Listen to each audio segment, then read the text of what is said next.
Hello, good morning, everyone. Uh, yes, welcome to my recovery talk again after a little break. And I've got a special guest, as always, Mr. Gabor Dobos. And so, hi, good morning, Gabor. How are you doing Mirjam, today? I'm great, thank you. Lovely. So we are going to talk about injuries, but I know that you are doing something different. So you're not that related. So your job is a different thing. So would you please introduce yourself to the audience? That's what you are doing in these days. Right, so about myself, I came from Hungary. My name is Gabor Dobos. I came from a 75,000 little town in Hungary, and I left the country when I was 30 years old. And I travel the world. I help my clients to build personal and company brands. And beside that, I'm a photographer who shoots some celebrities. Um, it's an interesting life for some people. For me, it's sometimes really tiring, but we are not going to talk about my profession today. Going to talk about the story, but I don't really tell to many people. Well, yes, thank you very much. And yes, I'm just going to tell to the audience that they can, I will put a banner for you so they can actually contact you in the links below on Facebook as well, Instagram as well, if they would like to have any of your service. And also, if you watch it from Facebook, I will put my links as well where you can contact me. And also, if you watch it from YouTube, please hit the subscribe button to watch the next videos as well. So let's get into the point that you've got this accident. So how that happened and when was it? So that was in 2001. I'm still a young guy, but I was a really young guy who was working really hard, and I worked in two places, in Hungary and also in Austria. And that was a Sunday morning. I woke up, we done a job in Hungary, and then I had to drive to Austria to spend the night, actually not with sleeping, but with work. And through the night, we traveled to Austria. Early morning, we worked in a place. So now we are counting more than 24 hours when I was awake. And then we had to drive down to the other part of Austria. Now it's afternoon, so it's day and a half, and I still haven't slept like more than half an hour. And my boss told me I need to drive back home to Hungary with some parts for the next job in Hungary. And I left the border. I crossed the border. I was driving alone in the night. As you can imagine, after over 42 hours, I fall asleep for 7 seconds. And that 7 seconds changed my life because I ended up on a tree with my car. So that happened. That was a huge bang. I woke up before the hit, and I smashed the car into the tree. And I said, oops. And then that was it. Ended in a ditch. And I couldn't come out of the car because that was just a piece of junk metal. And I wasn't driving too fast, like 50 miles an hour. So it wasn't that fast, but to having the experience, it was not a nice one. And some chap helped me out to come out of the car, and actually ended up in hospital. I broke my wrist. These bones here, they dislocated, and also I broke my left leg. So that happened, and we're going to talk about the details by your questions, because I'm sure you have many questions. Oh, I've got a lot, yes. Okay, no problem. So yes, you just said what the injuries you had, and did you mention that it was in Hungary, right? Yes, in Hungary. So it was not in the UK, but I'm sure people are watching it from anywhere from the world, so it's another information as well. If Hungarians are watching it, but well, it was it when was it exactly? This 2001. I see. 2001.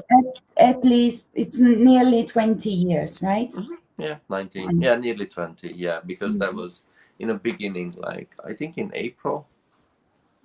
I see. I see. You see, And exactly. So it doesn't hurt me now. well, yeah. I remember my accident, just the date. I mean, like which year was and the date. But if anyone is asking how many years and stuff, I always need to think about it. When was it? Yeah. It was a long time ago as well. But it's like, yeah. Mm-hmm.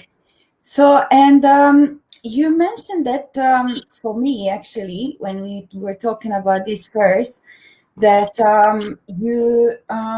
you were waiting for the surgery for long. How did that happen? What happened then? So how the whole thing happened is, so that was like 1:30 at night. So 1:30, and the ambulance came out. They took me to one of the hospitals, which is not the biggest, but in a small town. So actually, it happened in between a small town and a big town. They are not too far from each other, but they decided to take me to the small one because they thought probably I need a cast and not a big deal, probably not an operation. And they took me there and they told me, actually, it cannot be enough. If they put a cast on it, they need to transfer me to the other hospital. And the ambulance came, they took me there. They let me sleep actually from the middle of the night till very early morning, something like 6 o'clock. And they took me to the other hospital, and I spoken to a doctor, and he was asking me horrible questions, I say, because he was asking me, do you want a surgery close to your home? I said, what you talking about? I have no idea what you're saying, because your family is coming to take you home. I said, no, look, 7 hours ago I had an accident, probably serious. I cannot really see it as serious because I haven't felt any big pain. I thought, okay, some of my bones broke and then that's it. But he said surgery, and then that was like a shock. Like, what are you talking about? And he asked me a question second time. He asked me a question third time. I said, you know what? Yes, I will leave this place because you are silly. And this is one of the prestigious hospital in one of the bigger cities than mine. And the doctor saying me that thing, I was thinking about the different word, but that was so silly. And then what they did, I said, yes, I want the surgery in my hometown. And then he said, okay, that's it. So nurse, please put it in the notes. The patient want to have a surgery in his local hospital. That's it. I said, is it? I So can go. actually, he I cannot go discharged because my leg you. is broken, so I cannot walk away. So my family came, my girlfriend at the time and his father came. They picked me up. We wasn't going to the hospital straight away. We went back to the place where the accident happened. We checked out everything because we haven't been informed is really, really serious thing. And the operation has been done ASAP. No, it wasn't an information. So that's silly. So we went there and then we went to the dealership to face the car actually. And that was in a pretty bad shape. And the whole front was smashed, and that was a 5 months old little van, but that was like a piece of, I don't know, junk. And two guys been next to the car, and they said, we haven't seen any blood, but probably the driver didn't survive in this car because of the shape of the car and the state. And so it was actually serious. And I tapped the guy in the back, look, I'm here behind you. And he was like, what? Is that happened to you? I said, yeah, to me. And so long story short, I went back to Hungary, my hometown, from, they took me to the hospital, my other half. And it was something like 1 p.m. So in nearly 12 hours after the accident, I actually been to the hospital because it took that long to get there. And I met my doctor who told me I need an immediately. So I need an operation immediately because now the bones are healing and they are moving. So it is 12 hours. It's a long time to miss in an operation like this. And I ended up in a hospital. I had the operation. I cannot remember anything because I was really, really sleepy, as you can imagine, after 2 days with not much sleep.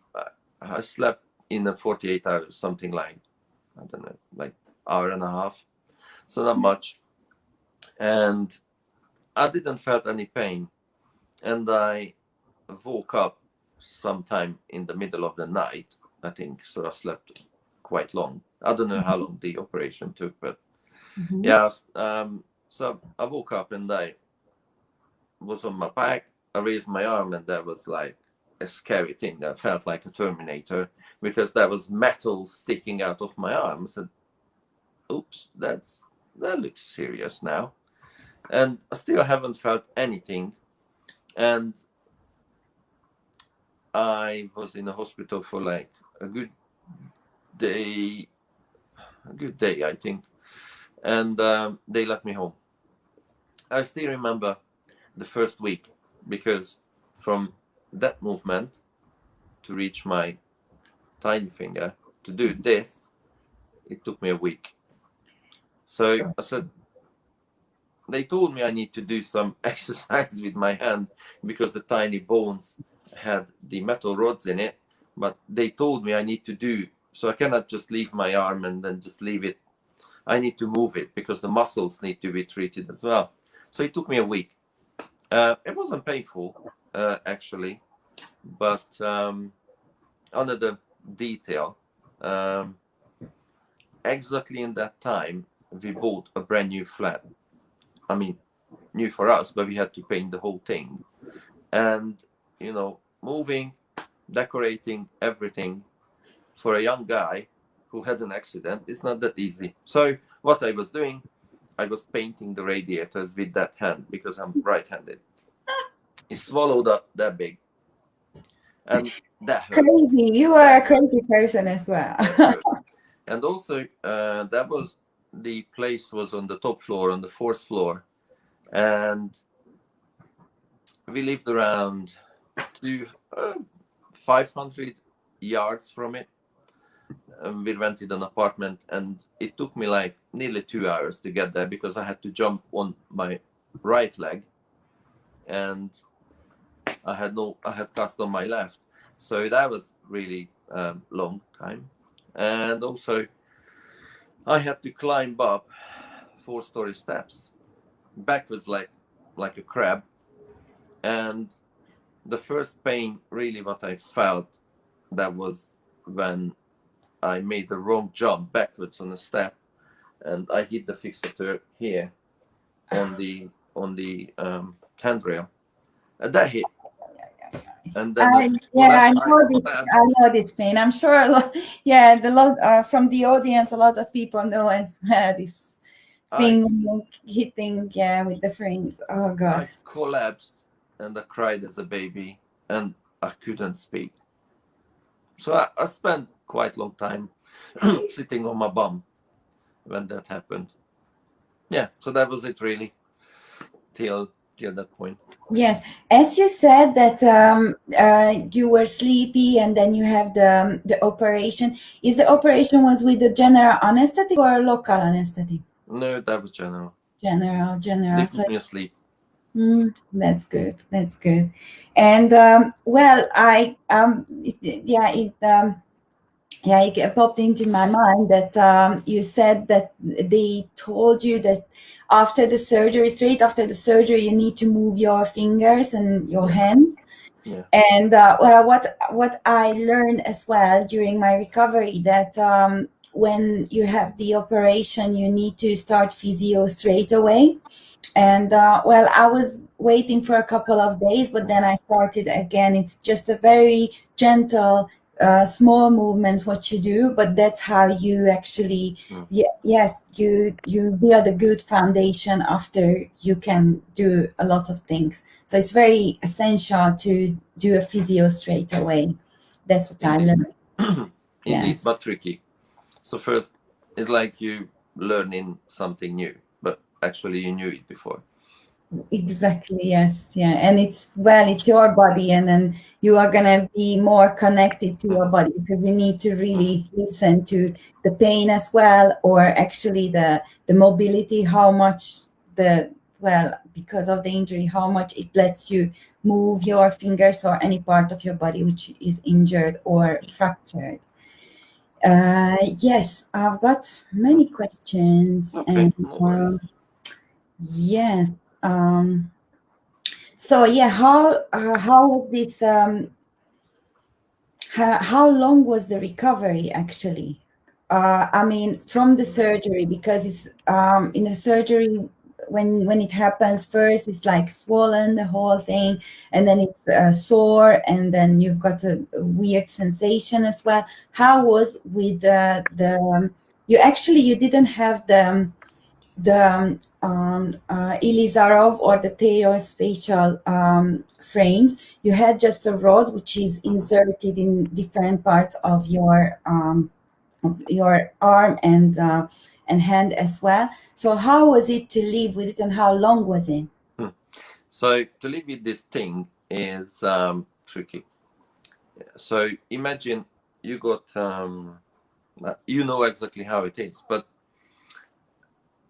weirdly, that was on the top of the arm. Imagine 4 screws, and then one rod is sticking around it.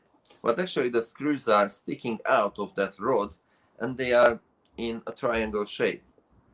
So that's like a needle. So to try to sleep with this thing is not that easy, because I usually sleep on my side, but I had to learn to sleep on my tummy with the arm like this, because that was the safest position for it. Yeah.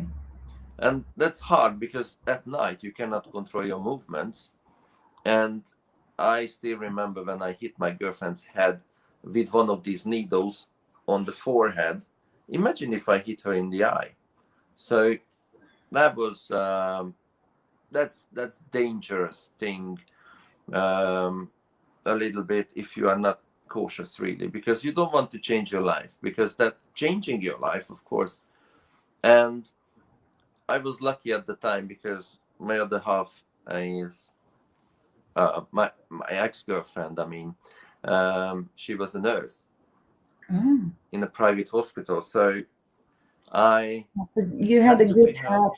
yeah, she helped me with the bath, because I couldn't have a bath on my own, because I had a broken leg and a broken arm. So how you go to the bath, and how you having your bath, because you have one hand. So because the other one is, you pretty much useless in having a bath. Shower wasn't an option, because how I cannot stand for like minutes and on one leg. So that was tricky. So she had to wash me, and that was something what I never experienced, and something what I never want to experience again, because this is something that you feel useless at some point, because you cannot do your daily things.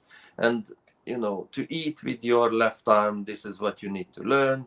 Okay, I wasn't writing novels with my right arm at the time, but I was doing the painting on the radiators, and then I was not thinking it going to hurt. It took me a day to experience it, because it just swallowed like twice as big as it should be. Okay. That was one thing. So what happened after that? After 4 weeks, 5 weeks, 5 weeks after, I had to go back to check the fixator, because the tiny scars around it, they always cleaned it, and then they said they're going to see how it goes. And after 5 weeks, I was going back to the hospital, but my girlfriend's mom was taking me with a car, and with some reason, we ended up in the emergency, not the normal opening time. Emergency, it doesn't really mean I had an emergency. It's just an afternoon session in that hospital. And I was waiting for the doctor, and I ended up meeting my own one who was he was doing extra hours. And I said to him, hello, I'm here. He said, and that was like 4 o'clock. And he said, good evening. I said, what evening? It's 5 o'clock. He said, you are lucky because I need your fixator. I said, what? I said, I don't want any operation again. He said, no, don't worry. Come into the emergency room. And I had to sit down, and I thought he is joking, but he was phoning up to the warehouse, I think, where they keep the sterilized equipment. He said he was asking for a screwdriver and the clipper. I said, what? He said, I'm going to take this out here. I said, no way, no bloody way to do that. I know this. That I said, as somebody who has no experience with these kind of things, you are not imagining somebody's going to get an actual screwdriver and taking out your metal bits from your arm. Well, but he knew what he was doing, I'm sure. Yeah. No, he is, because he is doing, he is a hand specialist surgeon. So he knows what he is doing. And he's a great guy. And at the time, so he took this out, and then they treated the scars. And he said they're going to put like a C shape, like open top cast on my arm. Mm-hmm. And I said, okay. And then he was asking me, is your girlfriend a nurse, right? I said, yeah. Okay. So she's going to take care of the scars, and then you're going to be safe. I said, okay.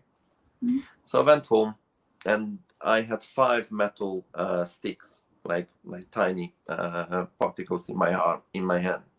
So they were in, because they had to. So actually, the bad thing could be if I bend my wrist, mm-hmm. and this is why they put the cast on it. Mm-hmm. And what happened is, I ended up, after like nearly 3.5 weeks, it swallowed up in here. There is, mm-hmm. I can show you somehow. So here's a cut. Okay. So actually what happened is, it swallowed up and filled up with liquid. And a week before, a metal rod was sticking, like you can imagine, it's like stretching out your skin. Mm-hmm. So it was lookalike coming out. I said, that's not good. And also I had a full cast on, because they changed it because the scars healed. And I need to tell you, that was painful. When imagine something scratching your skin 24/7, and I took a clipper and I destroyed the cast because I couldn't bear the pain. So I cannot stand the pain anymore. So I just destroyed it, take it off. And I went back on the following day. I went back to the hospital to check it out. And he said, where's your cast? I said, I just ripped it off then, because that was painful. And he said, okay, please nurse, put in the note, the patient just destroyed the cast because of the excess pain. And then it was not, that was like 8 weeks after the accident. And then I ended up, that piece is filled up in liquid. I went back and I had another surgery. They took out the metal rods. And since then, my arm healed. I don't really have any pains. I cannot really do, let's say, if I need to hit something with a hammer, like really hard, like not like putting a needle in. So like, I don't know, I will not break rocks with my hand, because that's a funny feeling, and it hurt my wrist. But other than that, it's nothing. In a daily life, I have no leftover pain or anything. I don't really feel pain other than the head when I had with the fixator, but that happened. And about the pain, which kind of, did you take any painkillers? Did they prescribe you? Not a single one. No. Not a single one. And when you had the infection, did you have like an antibiotic for a couple of weeks? Because obviously if it was swollen and oozing and stuff, then it probably was the infection So by what happened the is, so fusion. there was like quite a big amount of liquid in underneath the skin, and they had to clean it when they took out the tiny rods, and they put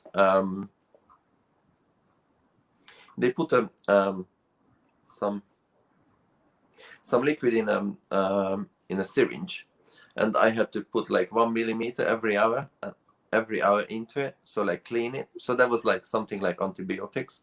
And after that, another friend of ours, she was a nurse in the hospital where I was, and she was apologizing when she going to take out that pipe from the scar. She said that going to hurt, and that wasn't pleasant. Yeah, but it took like 2-3 days when I had to put the antibiotics into, so I had to pump it myself. Wow. And after that, I was all right. So how long it took to dissolve the infection? Was it a week or when it got better? Yeah, so now my cheekiness came into also to that thing. And I said, look, I don't want any leftovers. So I was telling to my brain, you need to heal, you need to heal. And I think so it doesn't took more than less than 2 weeks, because the scar healed and everything. So there was not leftover. So they cleaned it properly. They took out the rods. There was no internal bits left anymore. And the infection just gone, and then my scar healed, and then that was it. It took the whole thing when they took out the rods. That was 9 weeks after the accident. So like in 11 weeks, I was okay. Wow, that's really good. And you ended up with the scar. How big is your scar then now? About a good inch, like 3 centimeters. Wow. And you It's not don't that have big. And any also the tiny scars one. from the pins. Hmm? Sorry. Don't have any scars from the pins from the No, the tiny ones on the top. So they are not that big. So actually, how they put in the tiny rods, they have something like, I don't know, like less than quarter an inch, like 5-6 millimeters, when they put the actual rods into the bones. And from the fixator, I have 4 tiny ones. So actually, there is 5, 9, yeah, only 9, 10 scars on my arm. So it doesn't really seem, nobody really can see it. And then, but somebody saw it. I was working in a car dealership, and I had a phone call from somebody who said, my name is Gerd Goebel, that's my doctor's name. And he said, I want to take my car to the dealership. I said, okay, that's a familiar name to me. He said, yeah, I'm a surgeon. I said, I know you. And he came in, and he sat in front of me, and I was writing with my right arm, and he asked, when did I done your operation? And I was surprised. He realized that was his own work on my arm. And we spoke for a little bit, and he told me, that was years later, so not straight away, like 2 years. And he actually recognized his own work on my arm. And he said, is it all okay? I said, yeah. And I could say thank you for him. And that was a good story, because I could help him with something. Then, so that was like a return for his own work, because that was like a normal surgery, so not like a private. And interesting story about surgeons, how they know their own bits and bobs, what they do. so they can recognize it. Yeah, this is amazing. Yes. He said it's something like a handwriting. So how they use their own hand and what they do and how they do it is like really unique to them. That was strange and interesting also. What again? What is the name of your doctor? Gerd Goebel. Gerd Goebel. Yeah. His name. He's Tatabánya. Tatabánya is my home country, hometown in Hungary. Mm-hmm. Yeah, and he was back then the head of the surgery team. I mean, in a whole hospital. So he was a head doctor or something, and now he's doing private. But he has lots of experience, so he's a good guy. He's a good guy. He knows what he's doing. Yes. Well, this is for the surgeons. We cannot thank enough for them. Like for you, you are right-handed as well. So it was, well, it was a really good thing that actually they fix your hands, because that's what you're working with all your life, and it's very important for you. So yeah, yeah, it's amazing. I would have more questions. Let me have a look. Okay.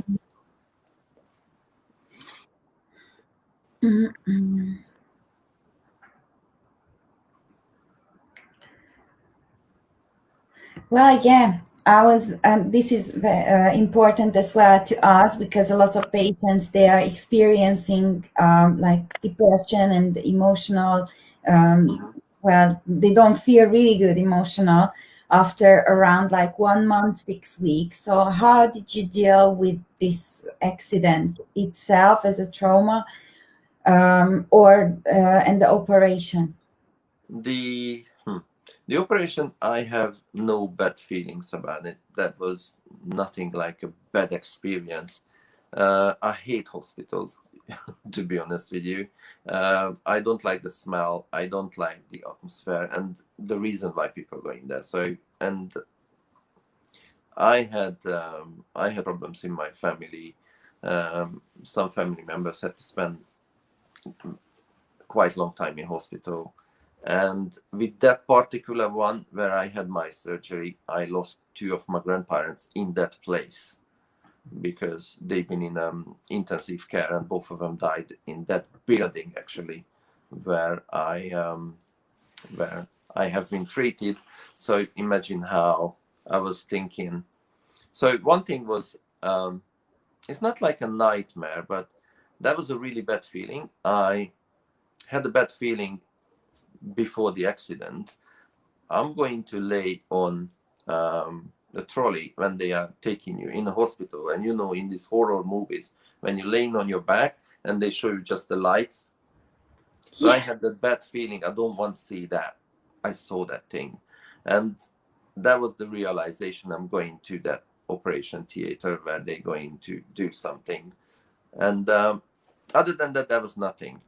And the other thing was, because there was a car accident and I had to be in the car like in 7-8 hours after the accident. That was something.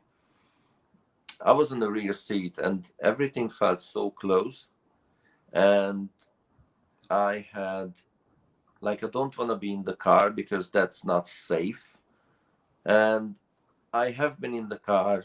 And what happened after the accident? So that was in April. I was healing. Well, I was home with everything till something like early June. And my boss gave me a bigger car and I carried on working. So, and I was going to Austria. I was driving on the same road. And I need to tell you, I stopped at that tree because I was driving on the road, down the ditch, and ended up on that tree. And I checked that tree, and I went there once, and I said to the tree, "Thank you, you didn't kill me." That sounds silly, but if you can hug a tree which is that big, and it didn't kill you. And I read the newspapers at the time, and then there was many time I read people slept whilst they're driving, and they died. So that was not one, not two, not three, but more. And I was one who haven't. So they say there are some little things in the sky. They are watching you and they are helping you. Probably they are. And I felt nothing after that. So when I released, when I thanked the tree, there was nothing left. And after a couple of months, I don't know what happened to the tree, but they cut it down. So it disappeared. And no idea what happened. But I haven't seen my tree anymore because that was cut off. So, and then I just carried on with my life, and I had other accidents because I lived some dangerous stuff. But yeah, nothing was like this, and I never had an operation since. So I'm okay. Yeah, and I never had to be treated with my wrist anymore. So that was a one-off fix, and that's it. Mm-hmm. And did they tell you need to do physios, or have you seen a physiotherapy? Yeah, I have been. I have been going to one of these centers, and then they done some sort of massage on me. It wasn't really helping much, so they told me exercises what I need to do. I had that exercise ball I had to squeeze. I had to do movements with my wrist and things like that. And that was a special massage in.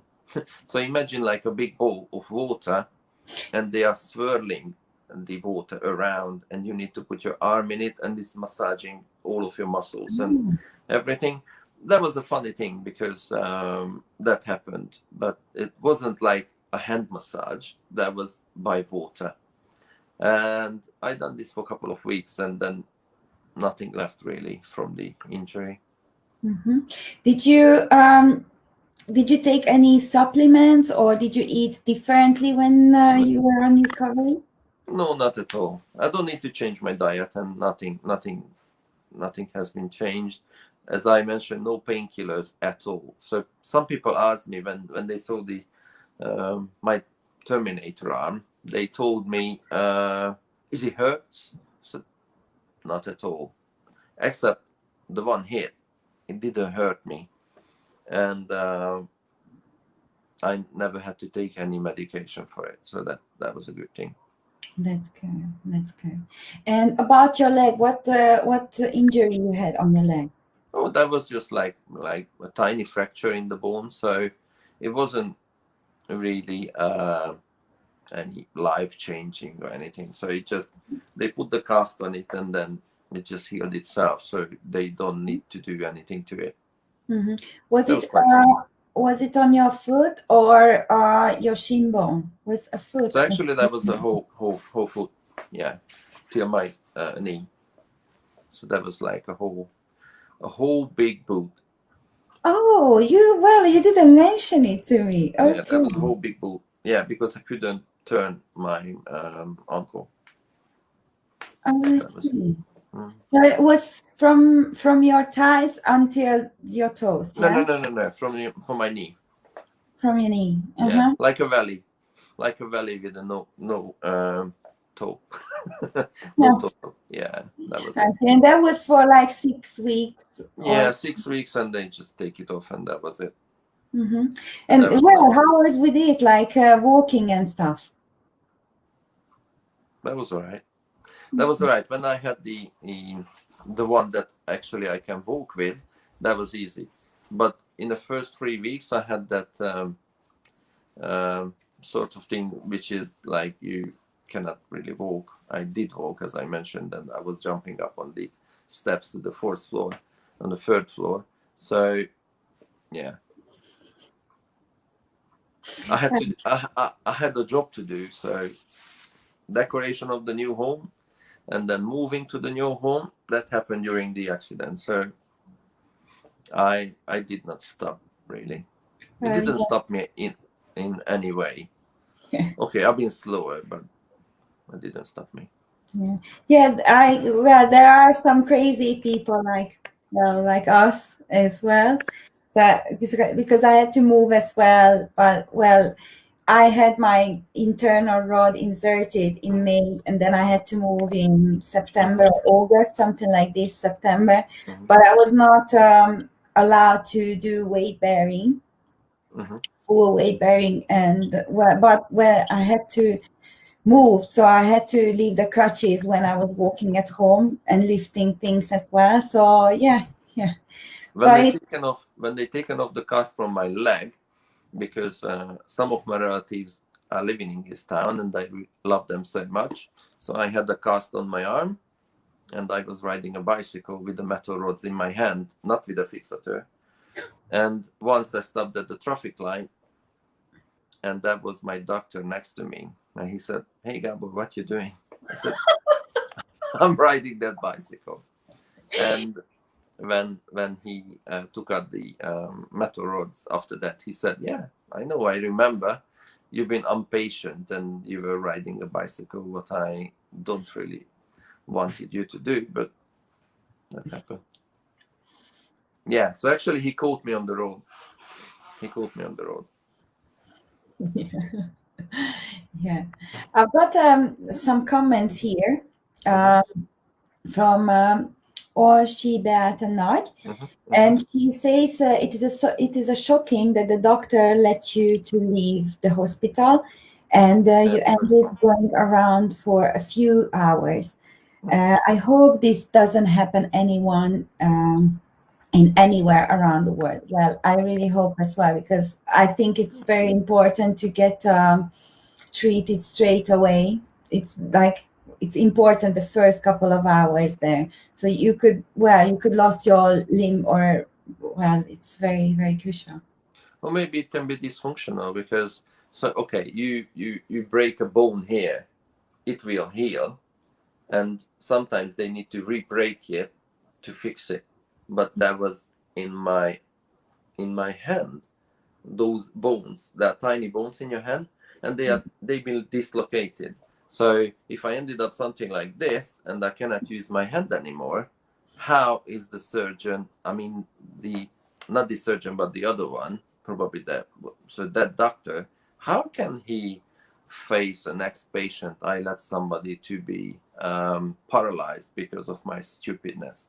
So I was asking myself, how can be that stupid anybody in the healthcare industry to let somebody and didn't telling, okay, now, okay, your family is taking you 50 miles away. No, yeah, 50 miles away, but you need to go to the hospital straight away. Yeah. And he didn't tell me at all. So I could go home and here by yourself. Yeah. and then who the hell on earth is going to find me or going to come after me? Oh, Gabor, you need the surgery. And then after, let's say if I'm just stupid and I didn't go to the hospital like for days, what happened then? Well, I think after a couple of days you would have some pain or swelling or infection or anything like this. Definitely, but yeah, 12 hours. Around 12 hours after the accident, I had the operation. No, it's not good. It's not good. Or she also asked that is your arm fully functional now? Yes, it is. It is. It was straight away. So when they took out the tiny metal rods, there was no, I mean, not the fixator, but the internal rods. Nothing. That was fully working, and I still have the tiny motoric movement, so no problem, and I don't really have any pain. Good. At all. No, nothing. Nothing left behind. That's really good. Well, you were kind of, no, by the accident you were very, very lucky. And when you told this story to us as well, that you hung the tree, well, I did as well, and I don't think people, they are talking about this part of the healing as well, because I call it as a part of the healing, because you need to accept what happened to you and let it go, which is actually, I think, the hardest thing, but it helps me a lot to really start to heal. And well, after 2 years, I went back to the place as well. Maybe 2 years, 1 year and a half, something like this. And I'm not gonna hide it, but I went there and I was crying like a baby for like at least 5 minutes. And and then I released the stress, and then I said, "Thank you very much. I'm still here." So yeah. So actually, I think it's really important, as they say, if you have a horse riding accident, you need to get back on that damn horse and ride it again. So, and as my scuba driver instructor saying, if anything happens underwater, you need to heal it underwater. So you need to go back to the place and then just let it go, because if you going to avoid the thing, it's going to hit you and you're going to remember all the time that happened to you there. But if you say, thank you, place, you didn't kill me, and I'm still here and I'm happy to be here, it's going to relieve. And then it's a self-healing strategy, can be, I think, to let it go. So in that famous movie, they are saying let it go, but you need to let it go. Yes, lovely. So I'm really, really pleased we had this conversation together. The pleasure is mine. Yes, so if you can contact Gabor from the links below here somewhere. And yes, in this on YouTube as well, on the comment section, I will put all the links from Gabor and from me as well, where you can actually find us. So thank you very much, Gabor, to be with us today. Thank you again. And yes, and all people, lovely people, thank you for being here as well. And we will see you, or I will see you in the next recovery talk.